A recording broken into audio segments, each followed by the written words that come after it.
my goodness. Wow. Okay, Michigan. Whoa. Yeah.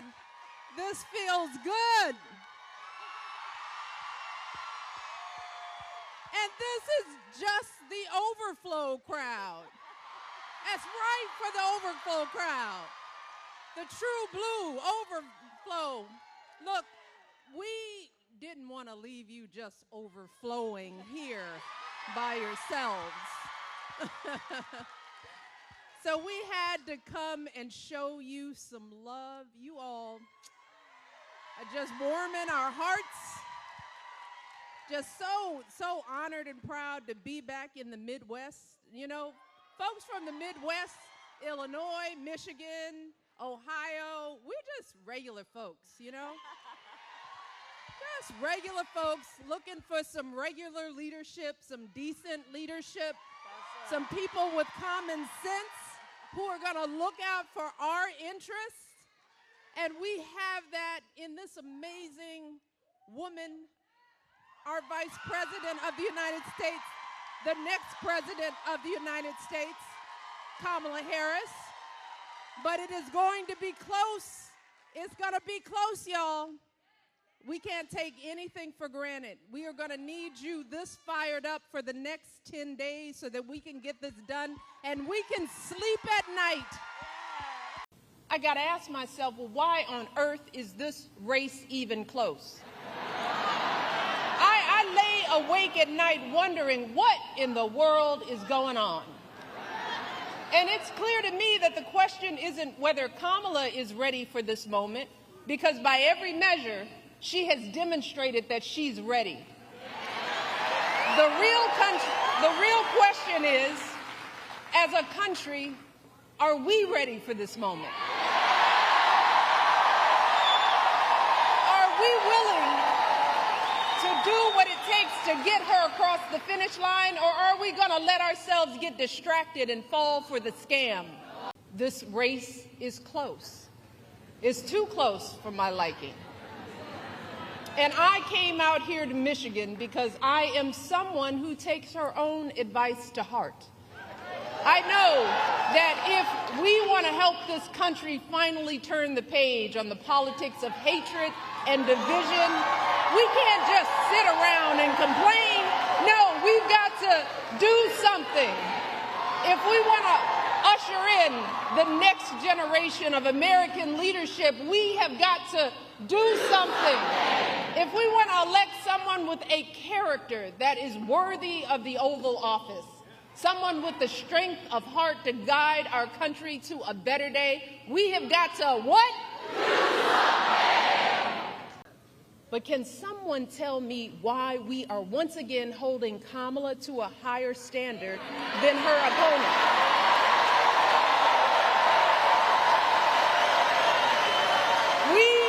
We expect her to be intelligent and articulate, to have a clear set of policies, to never show too much anger, to prove time and time again that she belongs. But for Trump, we expect nothing at all. And finally, y'all, who could possibly think that this man would care more about our men and boys more than Kamala Harris? And while we're at it, I want to think about who do you think possibly would care more about our reproductive health? So please, please do not hand our fates over to the likes of Trump, who knows nothing about us, who has shown deep contempt for us. Because a vote for him is a vote against us. It is my pleasure to welcome to this stage the next President of the United States, Kamala Harris.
And in those roles, I took on perpetrators of all kinds.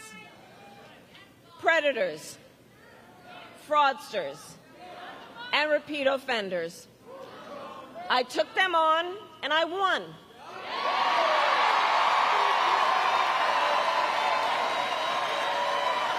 Well, Michigan, in 10 days, it's Donald Trump's turn. And make no mistake, we will win. We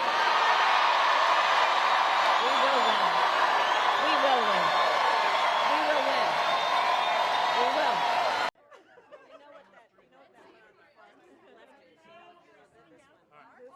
So when that was my first day after I was inaugurated DA, which was my first position, and I got into the office and I challenged the incumbent when I ran, and he didn't leave me any furniture.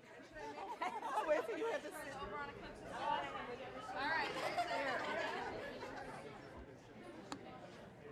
Hi guys, how are you? I think are we sitting? Do you want to sit? Can we sit? All right.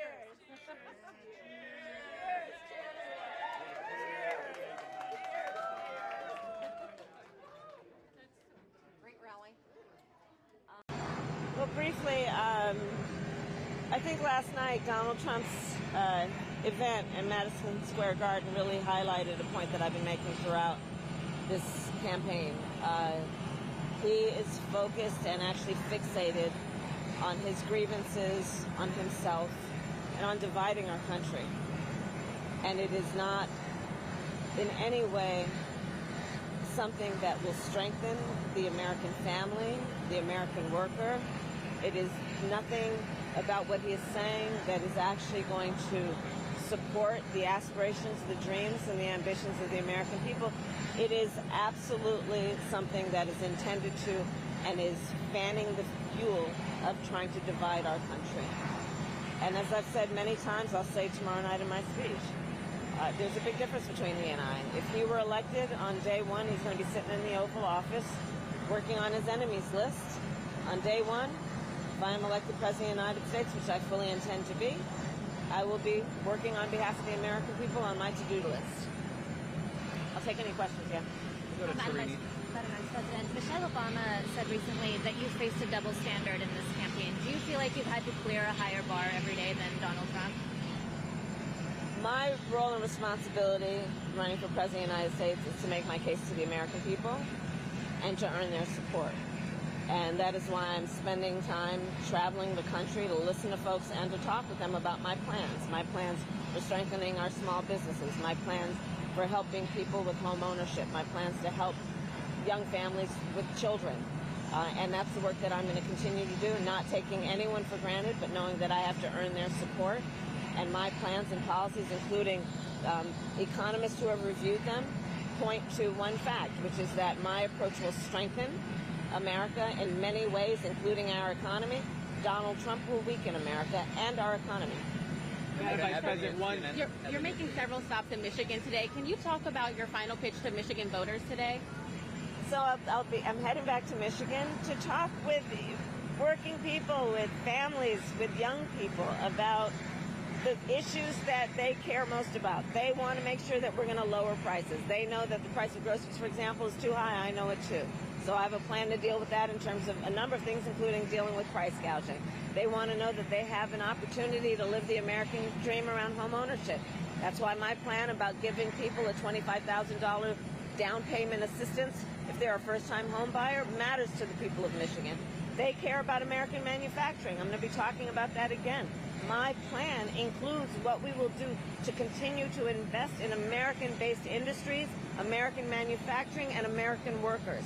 That is how we are going to remain strong and globally competitive and win the competition for the 21st century with China and anybody else.